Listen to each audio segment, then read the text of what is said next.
ইরাকে এক নাস্তিকের জন্ম হয়েছিল, মাজুসি নাস্তিক মুলহিদ। সে বলে বেড়াচ্ছিল আমি স্রষ্টায় বিশ্বাস করি না, কারণ স্রষ্টা দেখা যায় না। ইরাকের লোকেরা বলল আমাদের একজন ইমাম আছে, নাম নু'মান ইবনে সাবিত। কি নাম?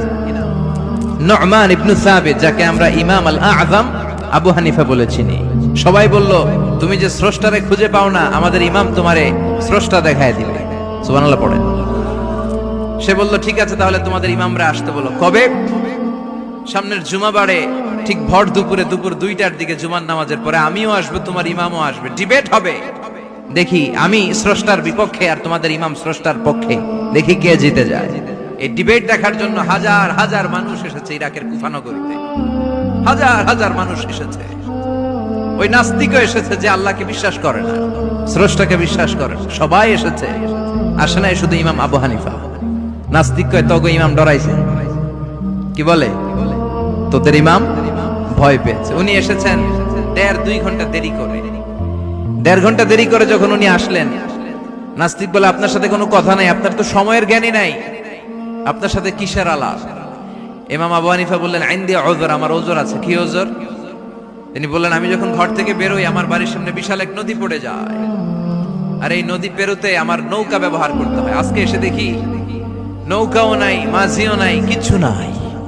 কিভাবে পার হবো? হঠাৎ দেখলাম নদীর পাশে বিশাল বড় গাছ, গাছটা হঠাৎ এমনি এমনি 2 টুকরা হয়ে গেল।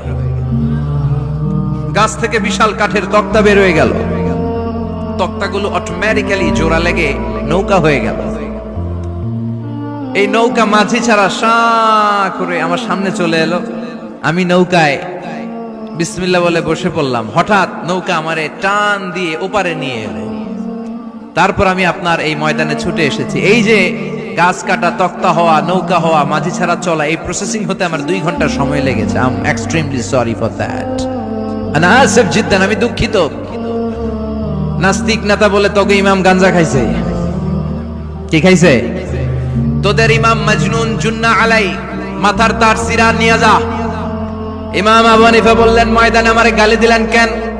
পাগল বললেন কেন? তার সিরা বলে ডাকলেন কেন? মাজনুন শব্দ ব্যবহার করলেন কেন? মার্জিত ভাষা ব্যবহার করতে শিখেন। নাস্তিক বলে কেমন কথা আপনি বলেন?